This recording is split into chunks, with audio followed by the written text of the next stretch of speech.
Paz do Senhor, meus irmãos. Nós estamos aqui mais uma vez para estudarmos a revista da Escola Dominical, e nessa oportunidade que Deus nos concede, nós vamos estudar a lição 10. Já estamos chegando aí no final, né? Já são 10 lições como essa ministradas. Eu agradeço a você que tem visto nossos vídeos, você principalmente que tem se inscrito no nosso canal. Agradeço a Deus pela sua vida, que tem nos acompanhado aqui no canal do YouTube Professor de Escola Dominical. E na lição 10, essa aula vai ser ministrada dia 8 de setembro, nas Assembleias de Deus do Ministério Madureira. E o tema da nossa lição é a relevância da igreja na sociedade e a sua importante função social. Essa é o título da nossa lição. A relevância da igreja na sociedade e a sua importante função social. Aqui nesse estudo nós vamos falar sobre um pouco de política, nós vamos falar a importância do crente votar, né, naquelas pessoas que são, naqueles políticos que são crentes, que defendem os princípios bíblicos. Vamos falar também sobre o trabalho social da igreja. E vamos falar um pouco também de alguns personagens que tiveram cargos públicos. Vamos falar sobre tudo isso.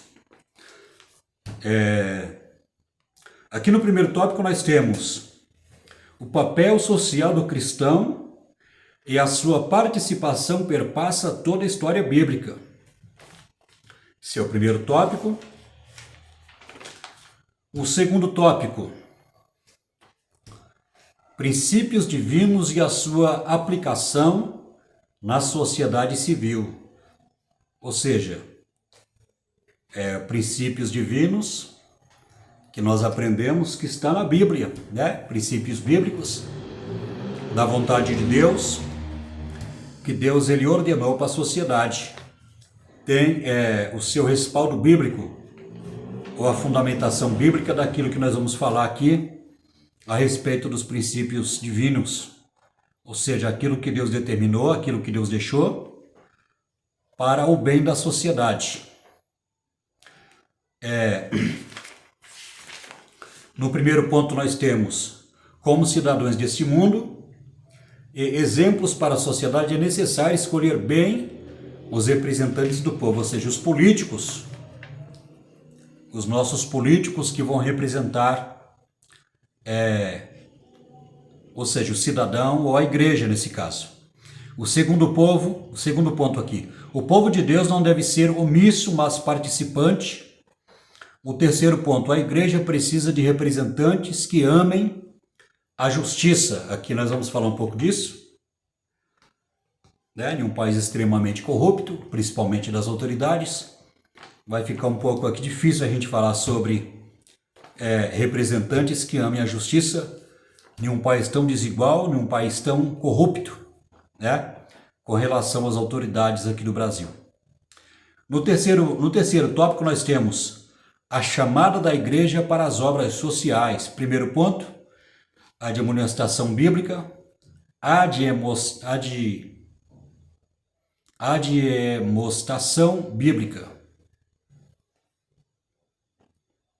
Admoestação bíblica. É uma palavra difícil de pronunciar. Admoestação bíblica. É uma palavra difícil de pronunciar. Então vamos lá. No segundo ponto, como desenvolver atitudes de ajuda ao próximo. Como desenvolver atitudes de ajuda ao próximo. No terceiro, aqui no finalzinho, nós temos obras sociais como fator de crescimento da igreja. Esse aqui é o esboço da revista da Escola Dominical. Aqui nós explicamos aqui os 3 tópicos, né, com os pontos principais aqui do esboço.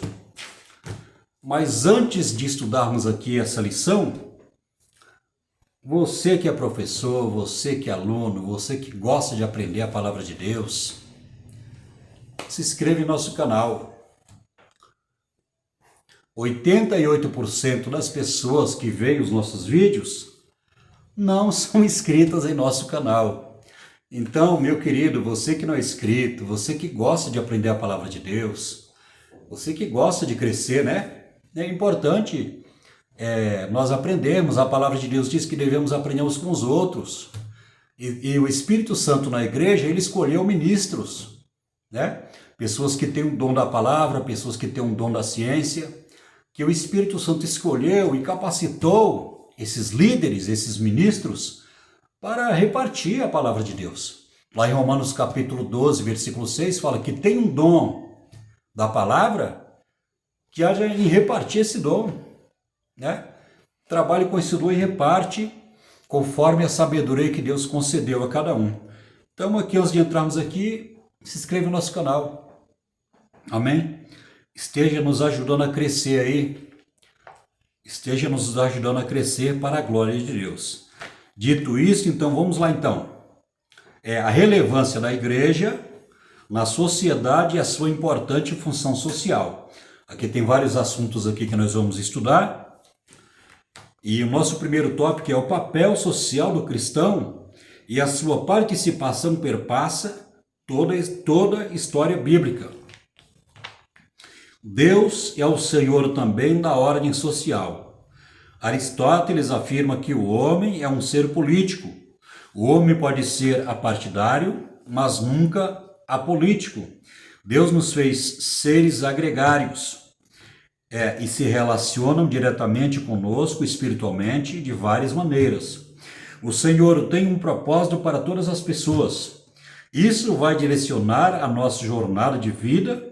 Está lá em Isaías capítulo 66. Toda autoridade procede de Deus, pois Ele é quem estabelece reis e os remove. Então nós vamos ver aqui que esse grande filósofo Aristóteles, né? Aristóteles foi aluno de Platão, e também tem Sócrates também, esses três, Aristóteles, Sócrates e Platão, que viveram antes de Cristo, foram grandes filósofos da Grécia. E ele fala, né, com relação à questão política, né, a questão política, ele diz que, olha, Aristóteles afirma que todo homem é um ser político. O homem pode ser apartidário, mas nunca apolítico, ou seja, a política faz parte da sociedade. Política significa o diálogo, né? O diálogo entre as autoridades, entre as pessoas. Então, tem que ter a política. Então, é comum a pessoa não ter partido. Eu não tenho nenhum partido de política, eu não tenho nenhum partido, eu não defendo nenhum partido. Mas nós podemos ser apartidários, ou seja, pessoas que não têm partido, mas não podemos ser uma pessoa apolítica, ou seja, uma pessoa que não tem política, né? Então, a diferença daquele político e diferença também daquele politiqueiro. Politiqueiro é aquele político que ele não tem compromisso com o cargo que ele exerce na sociedade, ou seja, um agente público que trabalha, que foi colocado para trabalhar, né, em função da sociedade, com a sua responsabilidade como político, né? Então, o que acontece essa pessoa não pode ser politiqueiro. Politiqueiro é a pessoa que não tem responsabilidade com a sua função, com o seu cargo, com o seu trabalho. Então, uma pessoa se torna apolitiqueiro. Então nós vamos ver que no Brasil tem muitos politiqueiros e poucos políticos, tá? Então a realidade é essa. Então nós vamos ver nessa leitura que nós fizemos aqui, diz que toda autoridade procede de Deus, pois Ele é quem estabelece os reis e os remove. Nós vamos ver que as autoridades, ou seja, o Estado, as autoridades, né? O prefeito, o governador, o presidente, o policial, as autoridades que foram escolhidas pelo povo, A palavra de Deus diz que Deus ele permitiu, ou seja, Deus organizou a sociedade, o Estado dessa maneira, foi justamente por causa do pecado. E em Romanos capítulo 13, a palavra de Deus nos diz que nós devemos respeitar as autoridades, porque a autoridade é ministra de Deus e pune os transgressores com a espada, com a pena de morte. Paulo falou a respeito disso. Ele pune os transgressores. Aqui no Brasil não tem pena de morte, mas em outros lugares do mundo tem. Mas o que nós estamos falando aqui é com relação à punição, porque as autoridades foram constituídas por Deus. Você já pensou um país sem presidente, sem prefeito, sem governador, sem delegacia, sem policial? Imagine a confusão, o caos, a criminalidade, como ia correr frouxo, digamos assim, correr frouxo, com toda a liberdade na sociedade. Mas Deus, ele constitui as autoridades para punir o transgressor, justamente por causa do pecado. Então nós vamos ver que Romanos capítulo 13 diz que Deus estabelece reis, e tira reis, ou seja, as autoridades, porque Deus é Ele que constitui os reis, o governador, o prefeito, é Deus que constitui. Aqui no segundo ponto nós vamos ver autoridades que ocuparam posições civis elevadas na Bíblia. Aqui nós vamos ver que dentro dessa leitura, Davi, Deus ele escolheu para ser rei de Israel. Daniel, ele foi governador lá em Babilônia. Nós vamos ver também que José, ele foi governador lá no Egito. E nós vamos ver também que Ester também foi a rainha da Pérsia. Nós vamos ver que todos esses servos de Deus eram homens que tinham comunhão com Deus. Eram homens e mulheres que tinham compromisso com a palavra de Deus, eram pessoas tementes a Deus. E Deus escolheu essas pessoas, foi justamente com propósitos.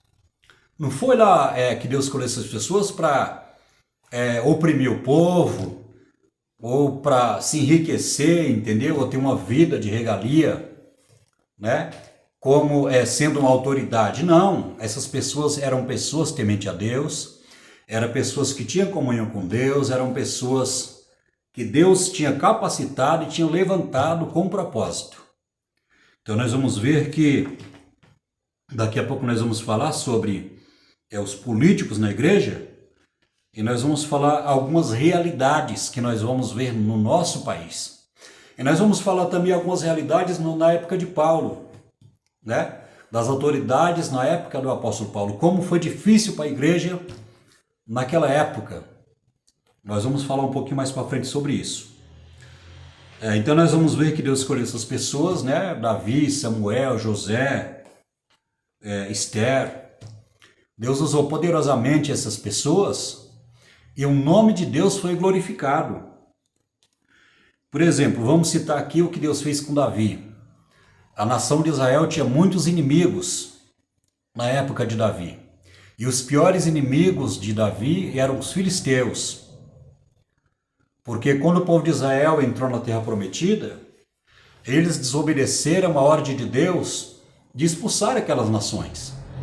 E Deus, por causa da desobediência de Israel, Deus permitiu que aquelas nações ficassem, por causa da desobediência, Deus falou que seria como laços para o povo de Israel. E sempre quando o povo de Israel pecava contra Deus, Deus levantava uma nação para castigar o povo de Israel. E nós vamos ver que quando Deus escolheu Davi para ser rei, Davi ele destruiu essas nações. Os filisteus sempre se levantavam contra Israel, mas quando Deus levantou ele, Deus ele pegou, capacitou Davi, e Davi ele destruiu essas nações. Algumas nações que não foram destruídas passou a ser nações avassalas, né? Ou seja, debaixo do jugo da nação de Israel, e pagavam impostos para a nação de Israel. Eu quero dar um exemplo aqui, o porquê que Deus levantou essas pessoas. Então, eu estou dando um exemplo aqui do rei Davi. Então, nisso, o nome de Deus foi glorificado. Foi glorificado, e a nação de Deus, a nação de Israel, ela foi abençoada através de Deus e também através do rei Davi. Então nós vamos ver que com o povo de Israel também não foi diferente, né? Deus levantou José nesse propósito lá no Egito, ele foi governador. Deus levantou Daniel, ele também foi governador lá na Babilônia. Esther foi rainha da Pérsia. Então, todas essas pessoas que Deus levantou como autoridades em uma determinada sociedade daquela época, o povo de Deus foi abençoado.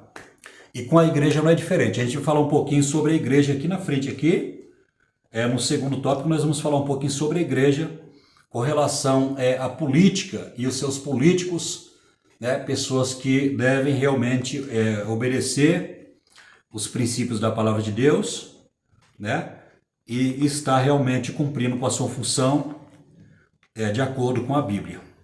No terceiro ponto aqui, né, o Estado e a Bíblia. O Antigo Testamento traz lume à ideia de Estado com a instituição da monarquia no Antigo Israel, do século XI e do século VI, conforme a narrativa bíblica, antes de Cristo, né, no caso, né? No século XI antes de Cristo e no século X antes de Cristo. O século XI e o século X antes de Cristo. Ou seja, há 1000 anos. Há 1000 anos antes de Cristo e há 6000 anos antes de Cristo. 1000 anos no caso. E 1000 anos, né, que no caso é 10 séculos, há 600 antes de Cristo, que são 6 séculos.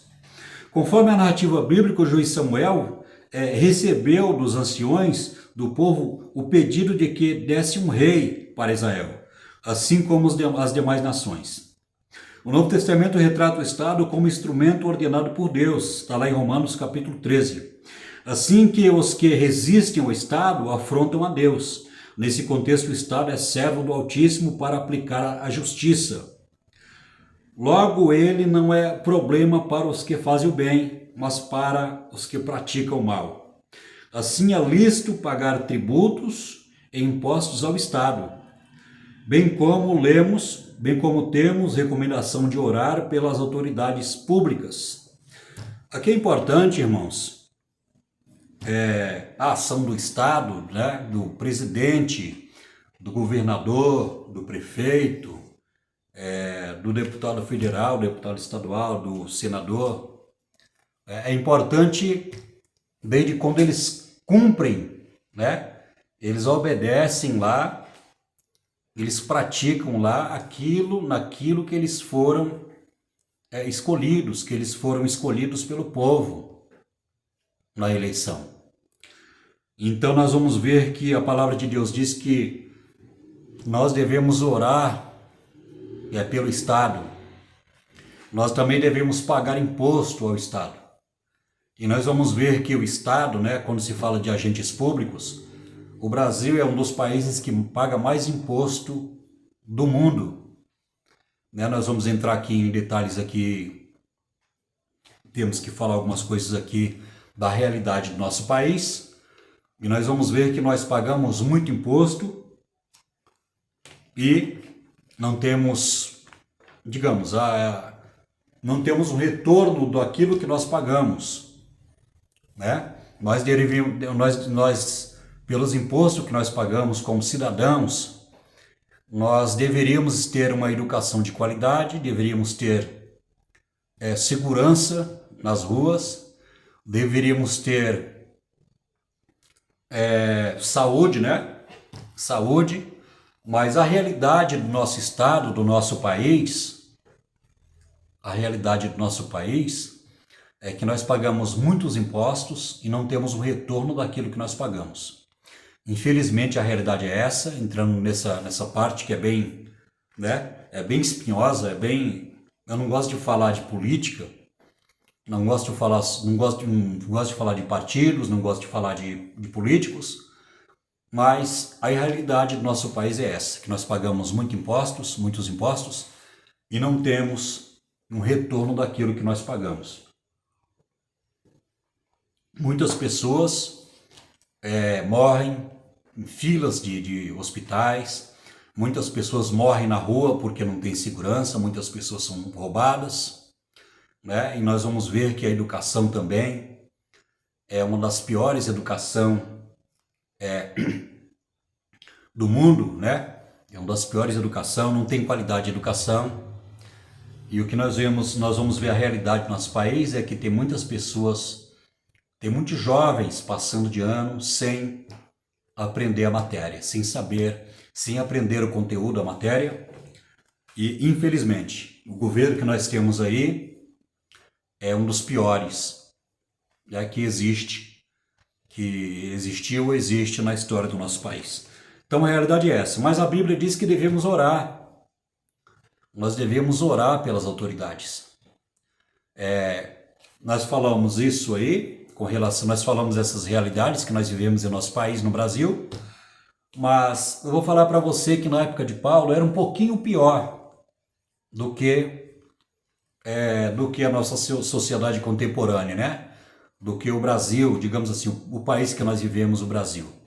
Nós vamos ver que no nosso país, apesar de muita dificuldade, né, muitas autoridades corruptas, né, no nosso país, e é justamente por causa da corrupção, né, que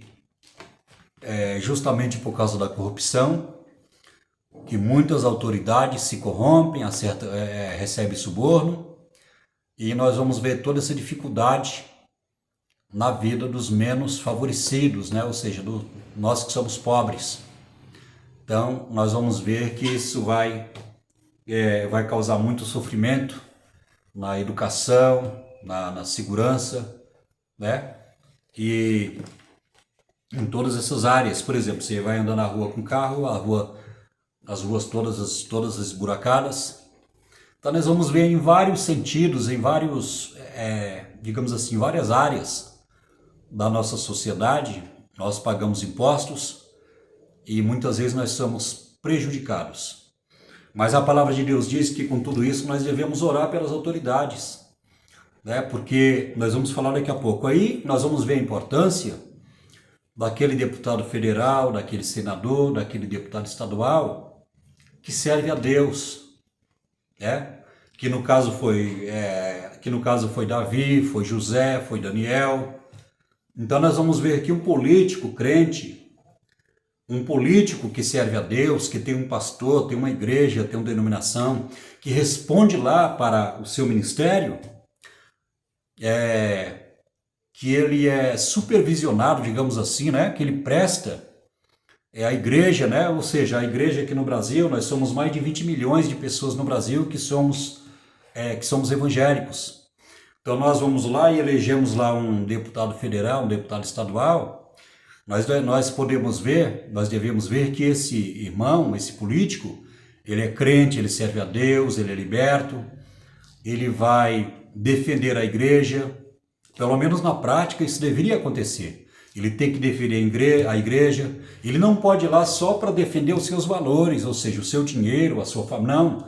Ele tem que ir lá pautar a sua vida, sendo a luz do mundo e o sal da terra, como um político, como um servo de Deus, ter o mesmo comportamento de José, ter o mesmo comportamento de Davi, ter o mesmo comportamento de Daniel, que era um agente público, mas era temente a Deus.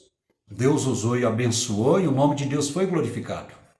Então nós vamos ver que todas essas pessoas aí que Deus colocou, eles estavam lutando por uma causa. Qual que era a causa? Defender, prezar pelo nome de Deus, dando testemunho daquilo que Deus tinha feito na vida dele, sendo representante de Deus, como servo de Deus, e também sendo representante do Estado daquele país. E, sobretudo, defendendo a nação de Israel. Nós vamos ver que Davi fez isso, defendeu a nação de Israel. Nós vamos ver que José também defendeu a sua família, que era o pai dele, Jacó, com seus irmãos. Ele defendeu a sua família também como sendo um governador. Nós vamos ver também que Daniel fez a mesma coisa. Ele orava pelo povo de Israel, né? Ele orava lá, ele teve liberdade, ele foi uma autoridade dentro daquela sociedade pagã, mas ele não se esquecia de orar pelo povo de Israel, ali, clamando a Deus e dando testemunho, né? Sendo testemunha, sendo exemplo ali no seu comportamento, no seu estilo de vida, que era através da oração, através de ter comunhão com Deus. A rainha Esther também não foi diferente. Então, o que nós queremos dizer aqui que o irmão que é político, ele tem que defender os princípios da palavra de Deus, ele tem que viver os princípios da palavra de Deus lá em Brasília, lá no Senado, lá na Câmara dos Deputados, ele tem que defender, né? Ele tem que lutar contra o aborto, ele tem que lutar contra muitas leis aí que hoje está uma briga, né? Está aquela disputa, né?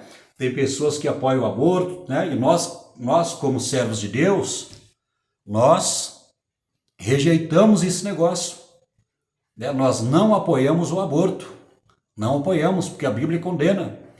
A Bíblia condena a pessoa que pratica o aborto, porque ela está matando uma vida, ela está tirando uma vida, está destruindo uma vida. Então nós não, né? Um princípio da palavra de Deus que explica sobre isso. Por que nós não defendemos o aborto? Nós condenamos o aborto. Porque a Bíblia condena o aborto. O aborto é tirar a vida ali que está, né? Matar o embrião, a vida que está gerando ali, né? A pessoa acaba destruindo aquela vida. Então, tem muitos princípios bíblicos, né? Com relação ao casamento, com relação à prostituição, com relação aos valores do reino de Deus, né? O amor ao próximo, a ética, o respeito, tudo isso, né? Todos os princípios da palavra de Deus que nós devemos observar, praticar e viver. Então, esse irmão que é político, que foi eleito pela população, né? E também pelos irmãos que são crentes, que colocaram lá, ele não tem que ir lá só para ver, para defender, né, a sua causa, não é para defender a sua família, não é para ganhar 45 mil reais e não fazer nada pela população. Então é importante a igreja cobrar, o ministério cobrar desse irmão lá, né, o trabalho dele, cobrar dele o trabalho dele, porque ele é um agente público, ele tem que responder, né, de todas as suas responsabilidades, né, principalmente com a igreja. Então vamos aqui para o segundo ponto, que eu falei muito já tem quase meia hora, senão o vídeo vai ficar muito longo. Princípios divinos e a sua aplicação na sociedade civil. Como cidadão deste mundo, exemplos para a sociedade, é necessário escolher bem os representantes do povo. Num cenário em que a maioria dos eleitores declara que a religião é muito importante na sua vida, metade desses acredita que na hora de fazer as leis, os representantes devem levar em conta o que dizem as tradições religiosas. A participação social é algo extremamente necessário na igreja e deve ser fundamentada nos princípios bíblicos. Foi o que eu falei quase agora, né? Os representantes, aqui no Brasil somos mais de 20 milhões de evangélicos no Brasil, e o que eu falei quase agora, né? Vou repetir, vai escolher irmão, procura ver a vida dele, ver o histórico de vida dele, para ver se ele não é um crente corrupto, porque um crente corrupto é pior do que um macumbeiro, né? É pior do que um macumbeiro. Um crente corrupto, um crente desonesto, um crente que tem um caráter deformado, que quer ser político e pede o seu voto, né, que usa de artimanha para falar que vai defender a igreja, mas quando ele consegue ser eleito, né, pela igreja, ele não faz nada pelo povo, ele não tem um projeto para apresentar para as pessoas, não tem uma cobrança em cima dele, as pessoas não acompanham o que ele está fazendo lá, como na função dele, como deputado federal ou estadual, está lá só para encher o bolso de dinheiro, não faz nada, a igreja não fica atenta àquilo que ele está fazendo, não tem um projeto de lei, não tem nada. Então vamos prestar atenção nisso aí. Tem que ser cobrado sim. Ele tem que lutar pela igreja sim, porque ele tem um pastor, ele tem uma igreja, ele tem um ministério, né? Ele responde a Deus como servo de Deus, tem um compromisso com a sociedade, porque é um agente público, é uma autoridade pública, então ele tem que responder, então tem que ter. Mas infelizmente o que nós vemos em nosso país é que tem muitos evangélicos que são políticos e não tem projeto de lei, não faz um projeto de lei, não dá satisfação dos seus trabalhos lá na Câmara, no Senado, eles não fazem nada, não tem projeto de lei, não tem uma proposta lá naquilo que eles, no seu trabalho, né, naquilo que eles fazem, né, no seu trabalho, na sua função, no seu, por exemplo, deputado federal, deputado estadual, senador. Então a pessoa tem que estar fazendo o seu trabalho certinho, né, defendendo os princípios da palavra de Deus, porque tem muitas pessoas lá que são ateus, que são feiticeiros, que são macumbeiros, que são espíritas. Não estamos para julgar e nem condenar ninguém, porque é Deus que julga e condena.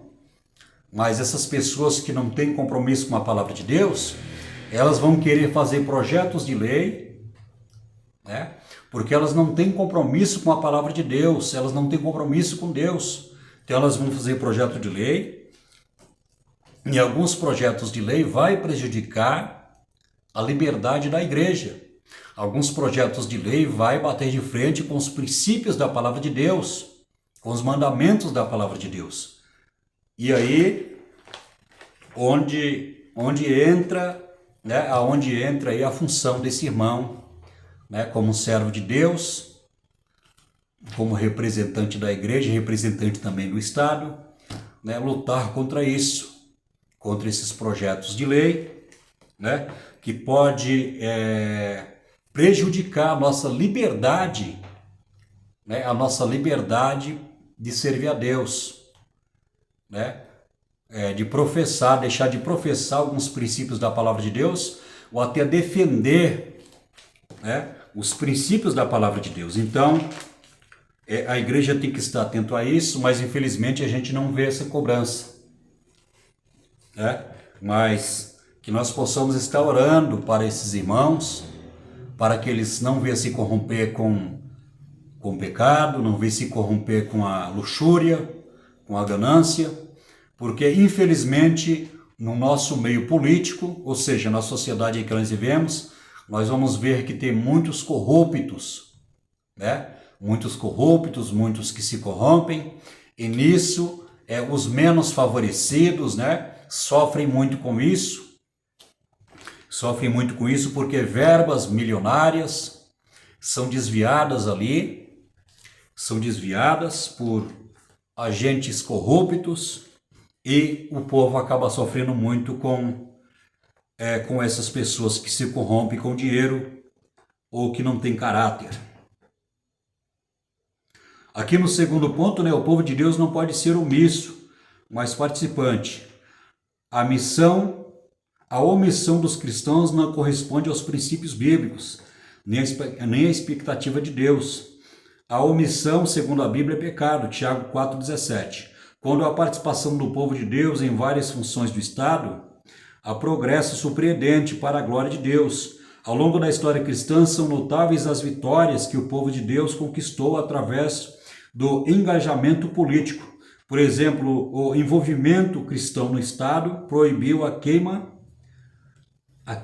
viva de viúvas na Índia. acabou com a escravidão no Império Britânico, impediu a discriminação das mulheres na China e proibiu a segregação racial nos Estados Unidos. Aqui nós vamos ver aqui que a influência da igreja, do povo de Deus, né, de alguns irmãos também que se tornaram agentes públicos, autoridades na política, no Estado, que lutou contra, né, essas leis, né, essas práticas aí, né, práticas injustas, práticas erradas, leis, né, desumanas. Então nós vamos ver que teve foi uma grande bênção, né, nos Estados Unidos, na Índia, né, em alguns países aí nós vamos ver que teve irmãos que lutaram, né, em prol dessas pessoas, lutaram contra essas leis, contra essas práticas pecaminosas, de discriminação, né, de crimes, digamos assim, de crimes biblicamente falando no Estado e até contra a palavra de Deus. Esses irmãos aí que se tornaram agentes públicos lutaram e foi uma bênção e o nome de Deus foi glorificado. Aqui no terceiro ponto, a igreja precisa de representantes que amem a justiça. O povo de Deus precisa participar efetivamente, priorizando valores éticos e morais do reino de Deus, conscientemente, ser seletivo com que verdadeiramente cumprem o bem justo e coletivo, que produzam moral cristã. Dessa forma, a igreja ocupa o seu espaço e influencia politicamente a sociedade. Aqui no terceiro ponto, né? A igreja precisa de representantes que amem a justiça. No Brasil, isso está muito escasso. Está muito escasso porque, infelizmente, a corrupção, a luxúria, a ganância tem influenciado muitas pessoas. E o cristão que é político, ele tem que ser uma pessoa temente a Deus, ele tem que ser temente a Deus, ele tem que entender que ele se corrompe, que se ele se corromper, ele vai perder a sua salvação. Não só vai ser desmoralizado, vai ser chamado de corrupto pela sociedade, mas vai escandalizar a igreja de Deus, porque um crente político, quando ele se corrompe, né, ele passa a ser um sal que não tem nenhum valor. A luz dele apaga e ele se torna em trevas. Então nós vamos ver que tem que tomar muito cuidado, né? Tem que amar a justiça, tem que ser uma pessoa que foi liberta do pecado, que tem um compromisso com a palavra de Deus, uma pessoa temente a Deus, que lute pela igreja, que lute, né, pelos princípios da palavra de Deus e que possa jamais se corromper. Então nós vamos ver que Daniel, nesse ponto, ele foi um exemplo. Nós vamos ver que José, ele foi um exemplo disso. Nós vamos ver também que Davi também, ele foi um exemplo disso. Embora Davi ele pecou, cometendo um homicídio, cometeu adultério, mas Davi, ele como rei, ele foi uma bênção para o povo de Deus. Como pai, ele teve os seus erros, né? Ele não foi um pai exemplo, mas como rei, ele cumpriu todo o propósito de Deus como Israel. Ele foi uma bênção. Então nós vamos ver que a igreja precisa escolher, né? Escolher uma pessoa que quer ser um político, que quer ser um agente público, uma autoridade. Tem que escolher uma pessoa que é liberta do pecado, que tenha caráter, que tenha compromisso com a palavra de Deus, para que ele possa ser uma bênção e Deus possa usar ele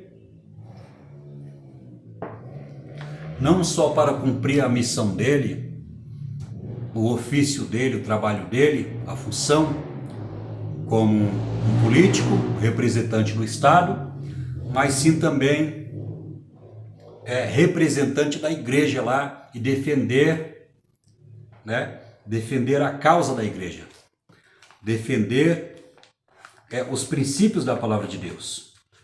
Então, fazendo assim, será uma bênção. Vamos aqui para o terceiro tópico, o chamado da igreja para as obras sociais. Vamos falar um pouquinho agora de obras sociais. A admoestação bíblica, o capítulo 58 de Isaías, quando coloca em prática, atrairá vidas às igrejas, tornando-as verdadeiros condutores da graça divina através das ações comunitárias. Todavia, para que se possa compreender melhor a missão que a igreja possui em relação às obras sociais, vamos entender que o conselho divino, retratado no livro referido do profeta Isaías, a igreja deve fazer as obras sociais à semelhança do exemplo deixado por Jesus Cristo. Aqui nós vamos ver que Jesus ele fez o trabalho social. O que é o trabalho social? É ajudar as pessoas na sociedade. É dar alimento para as pessoas na sociedade. É ensinar as pessoas na sociedade. Né? É orar pelas pessoas que estão enfermas na sociedade. E Jesus fez tudo isso. Jesus ele ensinou, Jesus ele pregou, Jesus matou a fome das pessoas. Jesus ele não era um político, mas ele era uma autoridade espiritual, que está bem acima, né, dos políticos. Está bem acima disso. Então Jesus, ele com autoridade e poder de Deus, ele fez um trabalho social, ele alimentou as pessoas, ele ensinou as pessoas, ele curou as pessoas. Então Jesus nesse ponto ele também foi exemplo. Jesus foi exemplo em tudo e também nesse trabalho social ele nos deu exemplo, né? Ajudando os pobres, as pessoas menos favorecidas, né? Então Jesus ele fez esse trabalho e nos deixou exemplo. Na igreja tem pessoas que precisam de ajuda. A palavra de Deus fala assim que devemos ajudar todos, principalmente os da família da fé, ou seja, principalmente a igreja. Então nós devemos fazer o trabalho social. Então por isso que é importante a campanha do quilo, né? A campanha do quilo não. Quando tem a Assembleia de Deus Ministério Belém, onde eu congrego, quando tem a Santa Ceia, nos é solicitado que nós trazemos, né, o quilo, o alimento, justamente para socorrer aquelas pessoas que estão precisando, os irmãos da igreja e até aquelas pessoas também que estão precisando de alimento. Então, o trabalho social visa socorrer as pessoas que estão necessitadas, né? Um sapato, uma roupa, dinheiro para comprar um gás, um alimento, orar por aquela pessoa também que está doente, pregar a palavra de Deus para aquela pessoa que não tem Jesus. Tudo isso é fazer o trabalho social com a igreja. Tudo isso envolve um trabalho social, né? Então, o certo era toda igreja ter um líder de trabalho social. O certo era isso. Uma pessoa responsável lá para pegar o nome das pessoas e entrar em contato, ver se as pessoas não estão precisando. Diga às pessoas, os irmãos da igreja, né? Precisando de um dinheiro para comprar um gás, precisando. E até socorrer aquelas pessoas também, porque através desse socorro, dessa ajuda humanitária, de uma roupa, de um alimento, de uma oração, essas almas possam ser salvas através do nosso amor pelos perdidos. Né? Aqui nós vamos no segundo ponto, né, continuar falando sobre isso, né? Como desenvolver atitudes de ajuda ao próximo. São vários aspectos envolvidos na exposição deste tema. Alguns aspectos serão determinados pela necessidade e pelo local. As pessoas envolvidas, recursos disponíveis, entre outros. Assim, vamos considerar algumas ações que encontramos registradas na parábola que o Senhor Jesus contou ao doutor da lei, que o apresentou como a questão ao Senhor: quem é o meu próximo? Lucas capítulo 10, versículo 25. Encontramos nessa parábola atitudes a serem desenvolvidas que fazem a diferença no socorro aos necessitados. Notar que o samaritano ia, mas não estava atento estava atento aos necessitados. Essa parábola do bom samaritano, nós vamos ver que o samaritano ele estava andando, mas ele não estava desapercebido, ele estava atento às dificuldades das pessoas no seu caminho. E qualquer pessoa que ele visse lá com fome ou machucada ou até precisando de uma roupa, independentemente da necessidade que a pessoa estava precisando, com certeza ele ia parar para socorrer e ajudar as suas necessidades ali. Ajudar, né? Então nós vamos ver que Jesus ele fez essa parábola quando o doutor da lei perguntou para Jesus quem é o meu próximo. Né? Ele querendo se justificar, perguntando para Jesus quem era o próximo. E Jesus ele propôs essa parábola dizendo, olha, havia um homem que estava subindo para Jerusalém, né? E de repente veio os salteadores, espancou aquele homem, deixando quase morto, roubou o que ele tinha, e ele ficou caído. Aí veio o sacerdote, viu aquele homem e passou de largo. Depois veio o levita e também passou de largo e nem olhou. Depois do levita veio o samaritano. O samaritano viu aquele rapaz caído, né, machucado, quase morto, foi espancado pelos ladrões.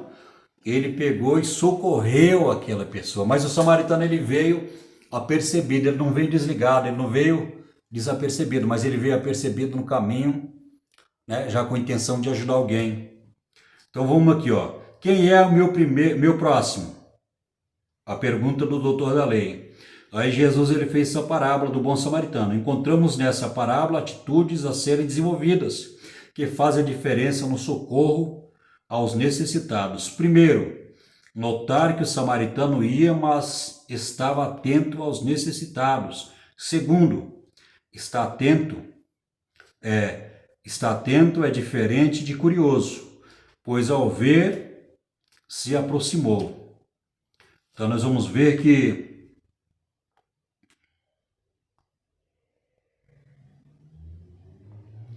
ele ia, mas estava atento aos necessitados. Então nós vamos ver aqui, ó, no segundo ponto, está atento. Estar atento é diferente de ser curioso. É diferente de ser curioso, estar atento. Estar atento às necessidades do ser humano. Porque tem muitos curiosos que vê a pessoa padecer necessidade e não ajuda. Mas está atento com a intenção de ajudar o próximo, com a intenção de ter sensibilidade, de ter empatia, se colocar no lugar daquela pessoa que está passando aquela situação, né? De ter empatia, de ter sensibilidade, de ter o amor de Deus, o amor ágape, o amor verdadeiro, o amor de Deus no nosso coração, para ajudar aquela pessoa através do amor de Deus, né? Através do amor de Deus que é derramado através do Espírito Santo. Então, terceiro ponto, ó, não apenas o aspecto cognitivo estava envolvido, mas também o emocional. Ou seja, ele se compadeceu, moveu-se de íntima compaixão. Né? Não é simplesmente a pessoa está andando, mas a pessoa é curiosa, porque curioso tem muito, mas aquela pessoa está andando atenta à necessidade do próximo, de ter sensibilidade. Terceiro, de ter compaixão pelo próximo, para aquela pessoa que está passando fome, aquela pessoa que está com o pé no chão, aquela pessoa que não tem uma roupa para se vestir, né? Que está com uma roupa rasgada, aquela pessoa que está com o cabelo grande. Tudo isso é trabalho social, é cortar o cabelo daquela pessoa, é dar um sapato para aquela pessoa, é dar um alimento para aquela pessoa. E o que é mais importante, pregar a palavra de Deus. Como diz aquele provérbio, né? É você não dar o peixe, mas você dá o peixe, mas também dá a vara para aquela pessoa pescar. Ela vai comer o peixe, mas ela tem a ferramenta de trabalho, a vara. E dar a vara significa você pregar o evangelho para ela. Porque o próprio Deus vai abençoar a vida financeira daquela pessoa, vai abençoar a vida dela integralmente, né? Espírito, alma e corpo. Vai abençoar a vida dela em todas as áreas. A espiritual, né? O casamento, a vida financeira, o entendimento da palavra de Deus. Essa pessoa vai ser abençoada de várias maneiras, em todas as áreas da vida dela. Então nós vamos ver que tem três passos aqui, né? É andar atento às dificuldades do próximo. Segundo,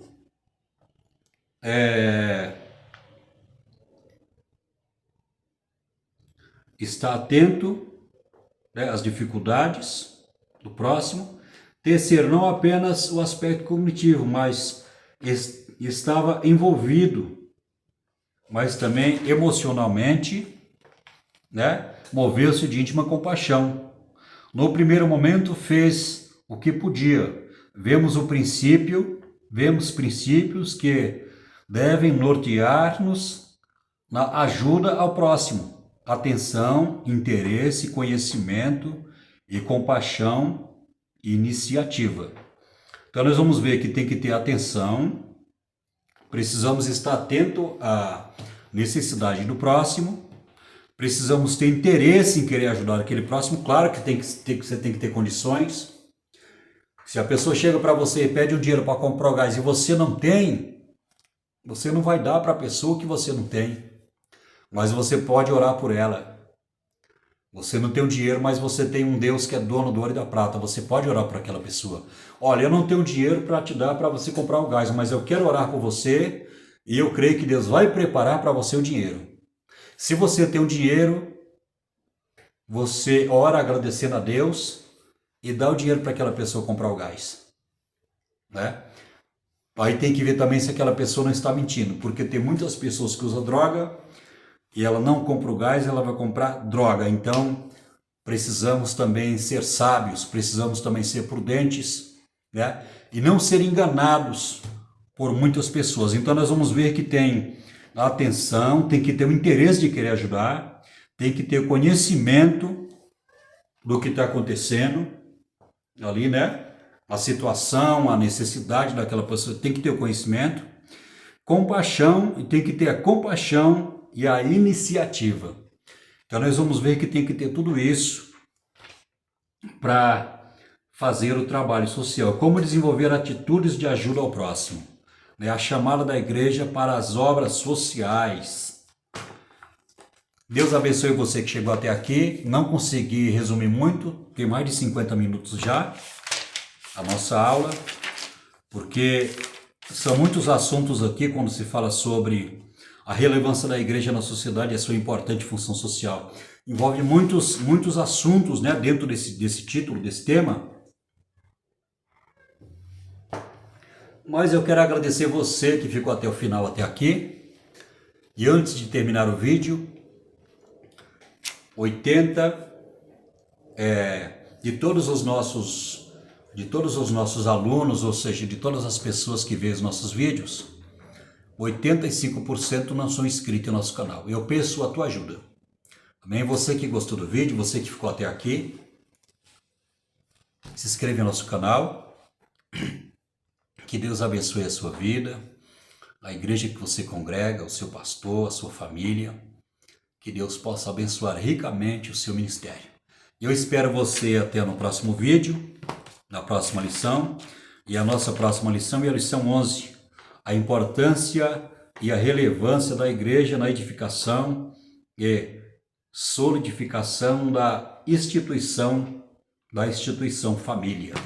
Nós vamos falar sobre a importância da igreja e da família.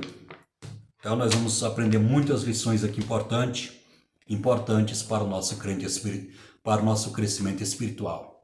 Que Deus abençoe você, espero você no próximo vídeo, em nome de Jesus.